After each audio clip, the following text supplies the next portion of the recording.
사건을 거치면서 한국에는 큰 변화가 일어날 가능성이 많습니다. 왜 그런 거 아니? 이 탄핵 절차를 거치고 기각이 된다면은 원점으로 리셋이 되는 거예요. 그래서 12월 달에 대통령 선거가 치러지기 때문에 없었던 일로 돼버리지만 만약에 인용될 경우에는 어마어마한 한국의 변화가 불가피하다라고 볼 수가 있습니다. 그렇기 때문에 한국의 이 이념적인 정체성이 좌파적으로 많이 바뀌는데 급진적으로 가속화될 가능성이 많습니다. 이 역사적인 정통성은 뭔가 아니 한반도의 유일한 합법 정부가 대한민국 말고는 없다는 거예요.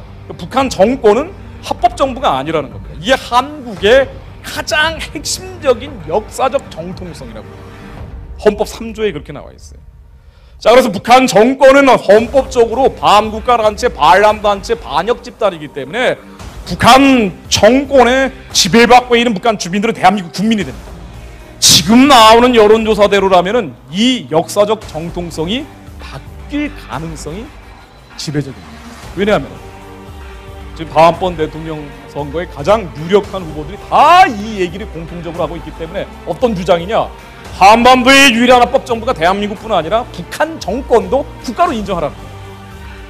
북한의 핵미사일을 사실상 완성해버렸기 때문에 이걸 대비하기 위해서 사드라는 미사일 부대를 한국이 들여온다는 것인데 이것은 기본적으로 주한미군의 28,000명을 보호하기 위해서 주한미군이 들여오는 거예요. 주한미군을 보호하기 위한 것이 첫 번째 목적인데 만일 사드를 무효화하거나 백지화하게 될 경우는 주한미군을 보호할 수가 없고 그 결과 한국에 있는 주한미군은 철수해야 된다는 여론이 미국에서 나올 수밖에 없습니다.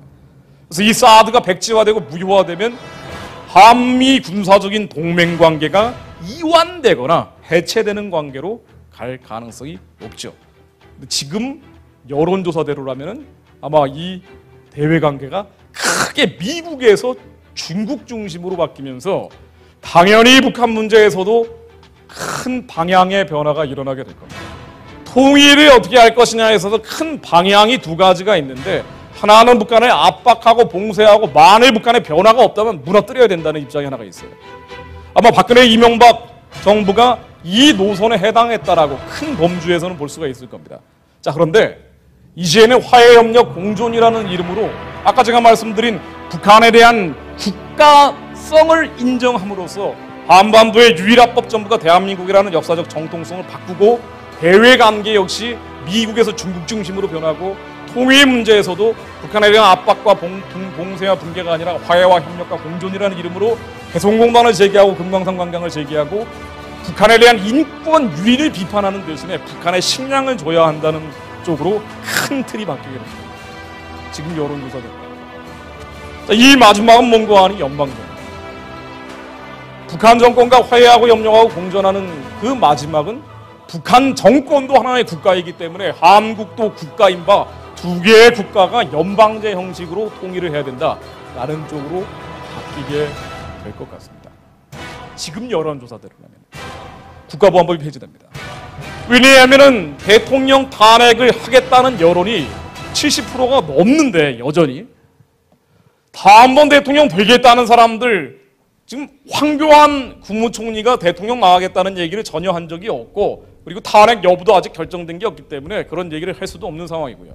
이 황교안 총리를 빼고 나면은 지금 지지율 1등, 2등, 3등인 분들이 모두 다 국가보안법을 폐지하겠다고 얘기를 하죠.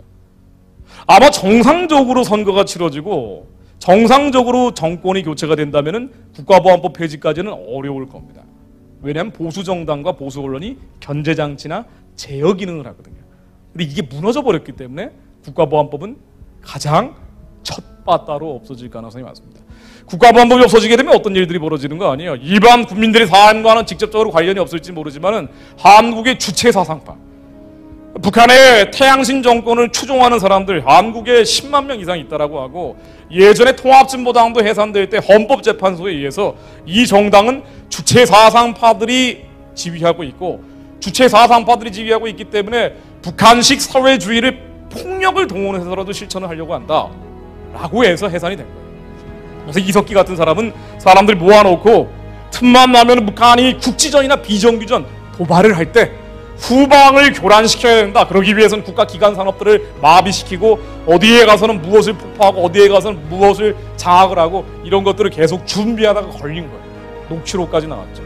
자, 근데 이걸 막아왔던 게 국가보안법인데 국가보안법이 없어지는 순간부터 한국은 10만 명 넘는 주사파들의 반체제 활동을 더 이상 막아내기가 쉽지가 않아요. 그리고 제도권 내로 들어가겠죠. 이석기 통일부 장관, 이정희 국무총리 같은 얘기가 나오는 거예요.